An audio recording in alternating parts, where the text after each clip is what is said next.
नमस्कार, मैं हूं मृत्युंजय कुमार झा। शाम के 5:30 बज चुके हैं और अगले आधे घंटे तक आपके सवालों का सबसे बड़ा मंच तैयार है। अगर आपने कमोडिटी में ट्रेड किया है या फिर नया ट्रेड करना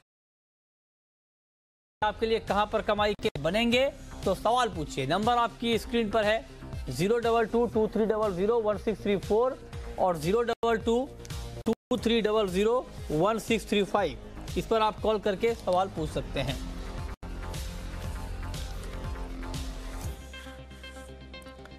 लेकिन आज सबसे पहले बात करेंगे एग्री मार्केट की, क्योंकि नए वित्त वर्ष की शुरुआत में ही एग्री मार्केट में रंगत लौट आई है और आज एग्री के ज्यादातर काउंटर अच्छी तेजी के साथ ट्रेड करते हुए दिखे हैं।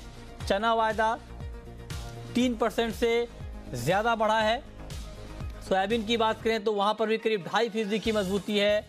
कोरिएंडर में और टर्मरिक में 3% तक की मजबूती का माहौल यहां पर बनता हुआ दिखा है। तो कई ऐसे काउंटर हैं जहां पर लंबे समय के बाद इतनी अच्छी बाइंग का माहौल आज बना है। तो क्या नए वित्त वर्ष की शुरुआत की ये तेजी आगे भी कंटिन्यू रहेगी या फिर ये तेजी टिकाऊ नहीं है? इस पर बातचीत करने के लिए हमारे साथ मार्केट के 4 एक्सपर्ट हैं। हमारे साथ राजीव कपूर हैं, ट्रस्ट लाइन के कमोडिटी हेड। हमारे साथ भाविक पटेल हैं, हमारे साथ जुड़ रहे हैं ट्रेड बुल्स के अहमदाबाद से, और साथ ही हमारे साथ मनोज जैन हैं इंडिया निवेश के। आप तमाम मेहमानों का बहुत बहुत स्वागत है। मेरा पहला सवाल मनोज कुमार जैन जी आपसे ही होगा। ये क्या हुआ नए वित्त वर्ष की शुरुआत में ही एग्री मार्केट में, आखिर हुआ क्या है? नमस्कार संजय। 2-3 चीजें मुख्य है। एक तो जिस तरह से आपने बताया कि जो पल्सेस का जो इंपोर्ट है गवर्नमेंट ने उसके ऊपर लिमिट लगाई है वित्त वर्ष के लिए, हाँ, तो वो एक बड़ा पॉजिटिव ट्रिगर था। दूसरा, जिस तरह से यूएस और चाइना का जो ट्रेड वार को लेके पॉजिटिव जो स्टेटमेंट्स आ रहे हैं, तो उसकी वजह से भी जो एडिबल ऑयल कॉम्प्लेक्स में इतने समय से जो दबाव देखने को मिल रहा था, आज वहां पे भी बढ़त देखने को मिली है। ठीक है। और तीसरा, जो चाइना के जो पीएमआई के नंबर आए थे, वो उससे भी कहीं ना कहीं जो है कमोडिटी एंटायर कमोडिटी कॉम्प्लेक्स में जो एक बढ़त का जो है वातावरण बना है। तो मेरा मानना है कि एक अच्छा जो शुरुआत है फाइनेंशियल ईयर की वो काफी अच्छी है। और स्पेशली चना और जो मसालों की अगर बात करें, कोरिएंडर और टर्मरिक, यहाँ पे बढ़त जारी रह सकती है। वहीं कॉटन कॉम्प्लेक्स में भी जो बढ़त देखने को मिली है वो भी आगे मेरे हिसाब से जारी रहना चाहिए। ओके, तो आप कह रहे हैं कि कॉटन में भी आगे तेजी कंटिन्यू रहने वाली है, इस पर आप नजर बनाकर चल सकते हैं। राजीव कपूर जी, आपके हिसाब से क्या आज की ये तेजी, यही मोमेंटम कल के कारोबार में भी आप देख रहे हैं? जी मृत्युंजय जी, मुझे लगता है टर्मरिक ने अच्छा आज एक रिकवरी दिया है और मुझे लगता है और कंटिन्यू करेगा। नहीं, टर्मरिक ही नहीं, चने में अच्छी तेजी है, सोयाबीन में अच्छी तेजी है, आप सिर्फ टर्मरिक की बात क्यों कर रहे हैं? टर्मरिक ज़्यादा अट्रैक्टिव लग रहा है मुझे। हालांकि मुझे चना भी बुलिश लगता है और धनिया भी बुलिश लगता है। फंडामेंटल्स धनिया का भी स्ट्रांग है और धनिया अपने फंडामेंटल्स के अकॉर्डिंगली चल रहा है। 7,000 तक का लक्ष्य हमें धनिया में भी दिखता है। और जहां तक चने का सवाल है, चने ने भी एक अच्छी शुरुआत करी है और मुझे लगता है 4550-4600 तक का लक्ष्य छू सकता है। ग्वार सीड भी अच्छा लगता है और कॉटन ऑयल सीड के एक तो पहले से ही काफ़ी तेज़ी में है, सुर्खियों में है, कॉटन सुर्खी में है, तो उनमें भी मुझे लगता है कि अभी ये बढ़त कंटिन्यू रहनी चाहिए। एक काउंटर जो मुझे ज़्यादा स्ट्रांग नहीं लगता वो लगता है जीरा, जिसमें आज बिकवाली देखने को मिली और फंडामेंटल्स भी उसके काफ़ी वीक ही हैं। 16,000 से उसमें एक अच्छी बिकवाली का दौर स्टार्ट हुआ था। मुझे लगता है और थोड़ा कंटिन्यू करेगा, जीरा और नीचे जा सकता है, 15,400 तक भी छू सकता है। 15,400 रुपये तक भी जीरे का भाव आ सकता है, ये आप कह रहे हैं। 3% से ज़्यादा की तेज़ी, 6,270 हल्दी का ये भाव है और 6270 का क्लोजिंग प्राइस है, 3% से ज़्यादा की मजबूती के साथ। ठीक है, भाविक पटेल जी, आपका अपना आउटलुक एग्री मार्केट को लेकर क्या है? कल जब मार्केट एग्री का ओपन होगा तो क्या मार्केट की ये धार कंटिन्यू रहेगी या फिर सिर्फ ये इंट्राडे के लिए थी? जी देखिए, जैसे हमने बताया कि एटलीस्ट जी ये चाइना का जो पीएमआई डेटा है अभी भी पॉजिटिव है और गवर्नमेंट का एक्शन है, तो मेरे को लग रहा है कि एटलीस्ट कल भी एग्री में थोड़ा पॉजिटिव मोमेंटम हम देखने को सकते हैं। आई थिंक मैं अभी कॉटन देखूं तो कॉटन मेरे को 22,000 के ऊपर अभी भी लग रहा है। एक्चुअली अभी देखा तो 2 दिन से अच्छी खासी मूवमेंट है और लग रही है जिस हिसाब से वॉल्यूम और टेक्निकल भी लग रहा है कि ब्रेकआउट आ सकता है और 22,200 या 22,300 के आसपास का टारगेट है। आई थिंक वहाँ आके एक बार थोड़ी बहुत प्रॉफिट बुकिंग आ सकती है, पर वहाँ तक एटलीस्ट कॉटन में मेरे को रैली दिख रही है। ओके, तो कॉटन में आप कह रहे हैं कि आपको रैली, कितनी रैली दिख रही है आपको कॉटन में? 22,200 तक। 22,200। मार्केट 21,740 के स्तर पर बंद हुआ है, यानी आप कह रहे हैं कि यहाँ से करीब 400-450 रुपये की तेज़ी कॉटन में और दिख सकती है। ये तो बात हो गई एग्री मार्केट की। अच्छी तेज़ी के साथ आज करीब सारे एग्री काउंटर में ट्रेड हुए हैं और हफ्ते नए वित्त वर्ष के पहले दिन मार्केट में एक मोमेंटम यहाँ पर बनता हुआ दिखा है। ठीक है, चलिए, ये तो बात हो गई एग्री मार्केट की। मनोज कुमार जैन जी, मेरा आपसे एक सवाल और होगा कि आपकी टॉपिक इस हफ्ते के लिए एग्री में क्या होगी?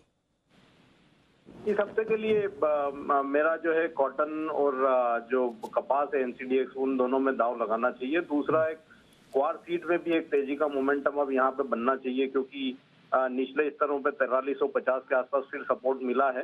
तो इस हफ्ता क्वार सीड में भी एक तेजी जो है देखने को मिलेगी और मेरा मानना है कि 4,500 तक के स्तर यहाँ पे भी देखने को मिल सकते हैं। ठीक है, तो ये रहा है आपके लिए एग्री मार्केट पर, इस पर आप नज़र बनाकर चलें। और सिर्फ एग्री में नहीं बल्कि नॉन एग्री में भी आज बड़ा एक्शन का माहौल बनता हुआ दिखा है। और नॉन एग्री में आज मेटल के जितने भी काउंटर हैं वहाँ पर अच्छी बाइंग दिख रही है, क्रूड में बाइंग दिख रही है। तो शुरुआत मेटल से कर लेते हैं नॉन एग्री की, क्योंकि मेटल में जो खबर आई कि चीन में मैन्युफैक्चरिंग के आंकड़े बेहतर आए, उसका इम्पैक्ट हमने पूरे मेटल काउंटर पर देखा है। और आप देखिए कि एल्युमिनियम, निकल, जिंक, कॉपर, ये सारे काउंटर तेज़ी के साथ ट्रेड कर रहे हैं। और जिंक और निकल, इन दोनों काउंटर में तो अच्छी खासी तेज़ी है। जिंक 2% से ज़्यादा बढ़ चुका है, निकल में 1.5% से ज़्यादा की मजबूती है। तो अब आप ये बताएं राजीव जी कि मेटल के जो जितने भी काउंटर हैं, खास करके जिंक और निकल, यहाँ पर तेज़ी की रफ्तार ज़्यादा है। क्या ये मोमेंटम अभी कंटिन्यू रहने वाला है? जी मृत्युंजय जी, जिंक ऐसा लगता है कि आज के सत्र में 227-228 तक जा सकता है अपसाइड में, और जिंक में खरीदारी की ही हम एडवाइस कर रहे हैं 225 पर। और दूसरी ओर निकल ने बहुत समय के बाद 915 के ऊपर बाजार जो है सस्टेन कर रहा है और इनफैक्ट देखा जाए तो सुबह से 918-920 के आसपास ट्रेड कर रहा है। तो ऐसा लगता है निकल 935-940 तक भी जाने का पोटेंशियल रखता है। तो निकल दूसरा काउंटर होगा जिसमें खरीदारी कर सकते हैं 915 और 920 के बीच में, और स्टॉप लॉस 904 का रखना चाहिए। मुझे लगता है 935-940 जाने का इजी टारगेट लगता है वो। 935-940 जाने का आप करें कि इजी टारगेट आपको दिखता है। ठीक है, तो ये आपकी राय निकल पे। आपकी topic Bhavik Patel metal market के ऊपर क्या होगी? जी मेरे को भी अभी जिंक ज़्यादा पॉजिटिव लग रहा है, क्योंकि हम काफ़ी टाइम से देख रहे हैं कि जिंक है वो सबसे ज़्यादा आउट परफॉर्म कर रहा है। टेक्निकली चार्ट पे भी देखें तो अभी कोई भी रिवर्सल पैटर्न दिख नहीं रही है। तो जिंक आई थिंक इंट्राडे 227 से 228 तक के आसपास दिख सकता है। आई थिंक वहाँ पे इंट्राडे हम देख सकते हैं। तो अभी 225-50 के आसपास चल रही है, तो 224 के स्टॉप लॉस से इंट्राडे में लॉन्ग की ही सलाह दे रहा हूँ। दूसरा देखें तो कॉपर आज के दिन बहुत पॉजिटिव लग रहा है। वो अगर हम देखें तो 452 के नीचे सस्टेन नहीं कर पा रहा है इंट्राडे। और जैसे अगर चाइना का डेटा पॉजिटिव आया तो सबसे ज़्यादा कंजम्पशन कॉपर चाइना ही कर रहा है। और आज दोपहर को भी हमने देखा कि जो यूरोप का जो पीएमआई डेटा है वो लास्ट वीक प्रिलिमिनरी से काफ़ी बेहतर आया है, तो वो भी एक थोड़ा बहुत पॉजिटिव सेंटीमेंट है। तो ओवरऑल लग रहा है कि आज कॉपर भी थोड़ा बहुत एटलीस्ट 456-457 तक दिख सकता है। तो इंट्राडे वो भी जब तक 451 के नीचे नहीं आता तब तक एटलीस्ट लॉन्ग कर सकते हैं 457 के टारगेट से। तो ये राय आपके लिए पूरे मेटल मार्केट पर है कि अब आपको करना क्या है। अब बात करते हैं कच्चे तेल की। क्रूड में भी अच्छी खासी तेज़ी के साथ ट्रेड हो रहा है। एमसीएक्स पर कच्चा तेल 4200 रुपये के ऊपर है, करीब 1% की मजबूती है। क्या आज के कारोबार में राजीव जी आपको 4300 का लेवल कच्चे तेल में दिख रहा है? मृत्युंजय जी देखिए, हो सकता है 4300 का लेवल आज के दिन में आए या आने वाले 2-3 दिन में आए, बट 4300 का लेवल दिख रहा है आता हुआ। इनफैक्ट जो डॉलर टर्म्स में बात करें तो बहुत समय के बाद जो WTI क्रूड है वो $60.40 के ऊपर काफ़ी समय के बाद सस्टेन किया है, और मुझे लगता है कि ये रैली और कंटिन्यू करेगी। और आज का अगर मैं अभी इमीडिएट टारगेट इसका 4265 का लेके चल रहा हूँ अपसाइड में, और ओवरऑल जो टारगेट मुझे दिखता है वो $63-64 का दिखता है। तो उसे मैं अगर इंडियन टर्म में कन्वर्ट करता हूँ तो 4400 तक का टारगेट भी बनता है इसमें। 4400 का टारगेट आप करें कि यहाँ पर आपको दिखता है, इस पर आप नज़र बनाइए। ठीक है, अगला सवाल है। अब सवाल आने शुरू हुए हैं। लक्ष्मण है हमारे साथ राजस्थान से, पूछिए लक्ष्मण। हाँ, ग्वार का 4500 रुपये कब तक हो जाएगा? 4700 का भाव ग्वार में कब तक दिखेगा, ये आप जानना चाहते हैं। तो राजीव जी क्या लगता है आपको, 4700 का लेवल दिख रहा है ग्वार में?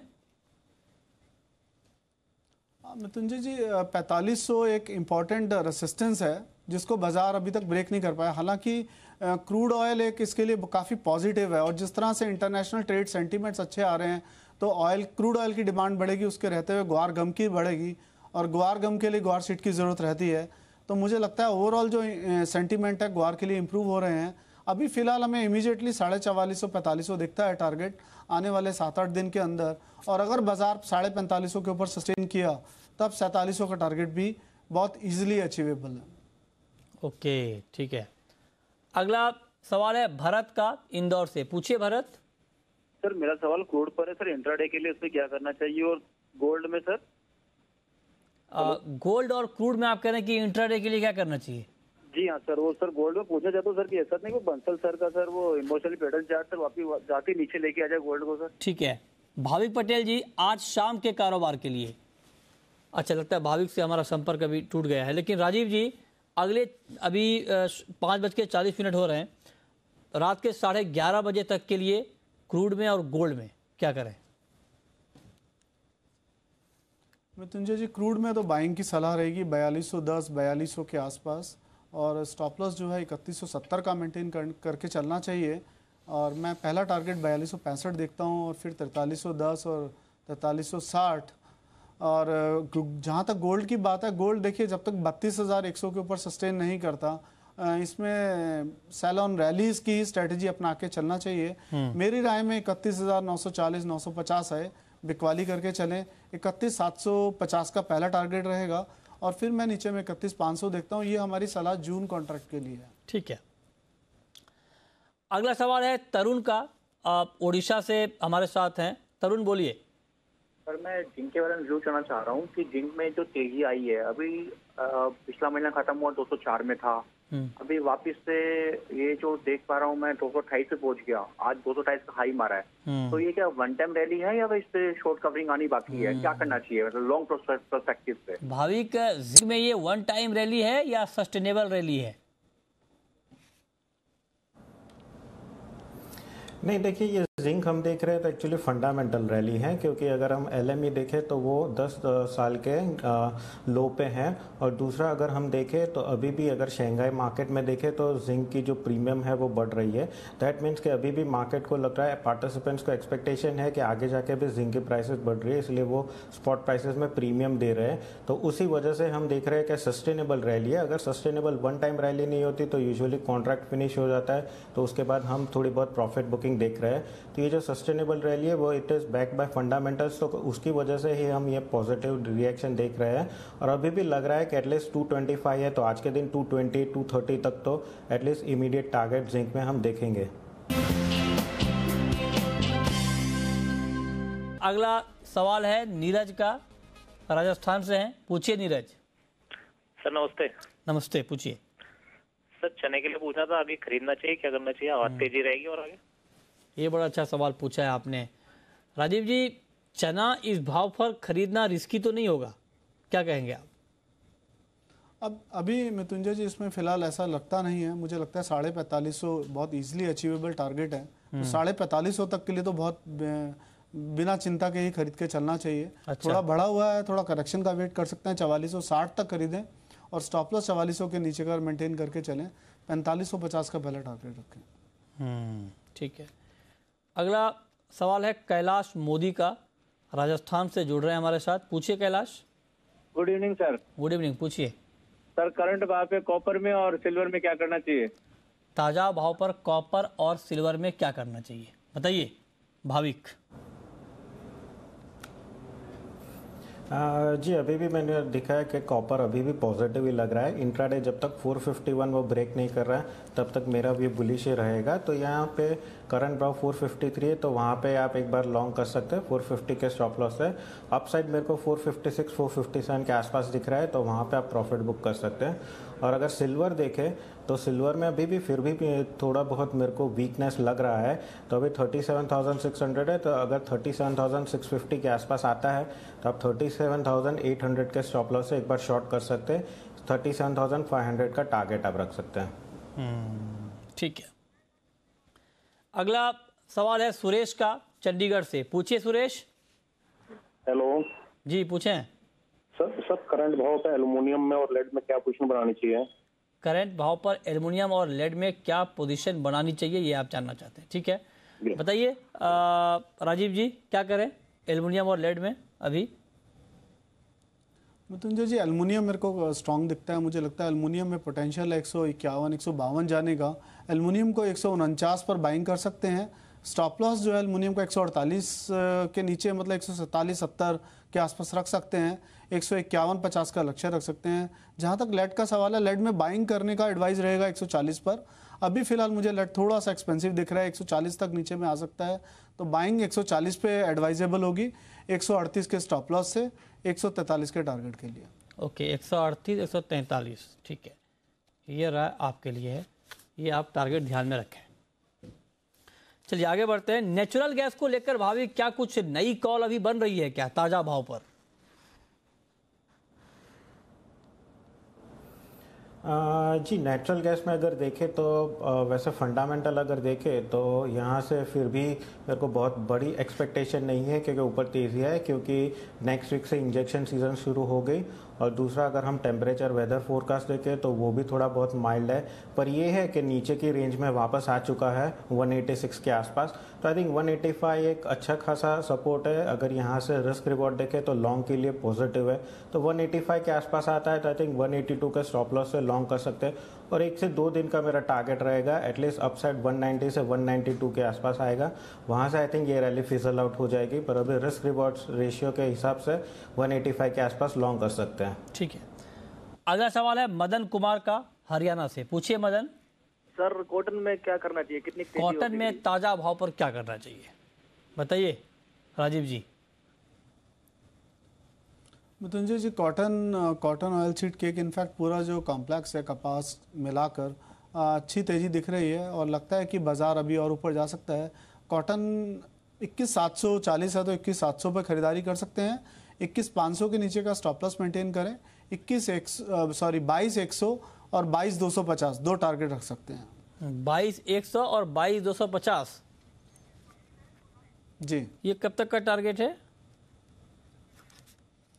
ये मृत्युंजय जी देखिए टारगेट मुझे कल के सत्र में पहला टारगेट हिट होता हुआ दिख रहा है। अच्छा। और उसके अगले 2 सत्र के अंदर दूसरा टारगेट। ठीक है। कपिल है, अगला सवाल कपिल का है, कोल्हापुर से है। पूछिए कपिल।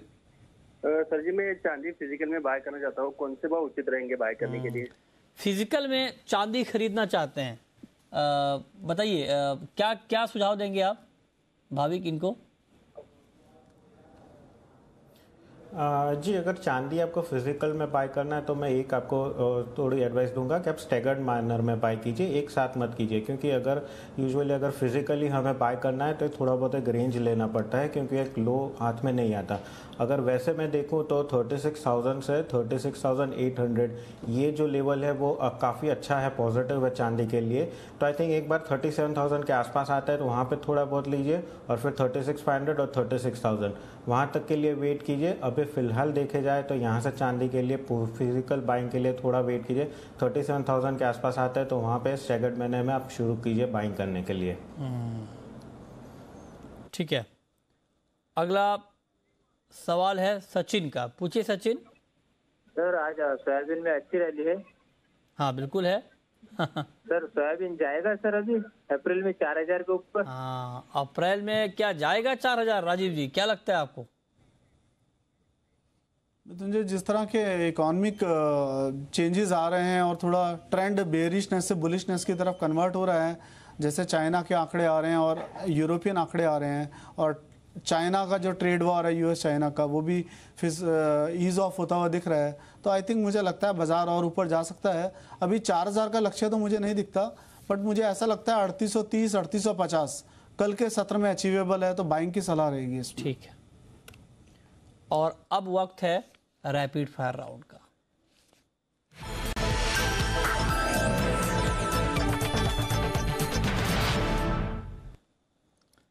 राजीव जी आपकी पहली rapid fire call. Sir zinc में बाइंग की सलाह होगी 225 पर 227 के टारगेट के लिए। आपकी कॉल भाविक। जी गोल्ड जून जो वायदा है वो 31,950 पे शॉर्ट कर सकते हैं, 32,050 के स्टॉप लॉस है और 31,780 के टारगेट से। आपकी आखिरी कॉल राजीव जी।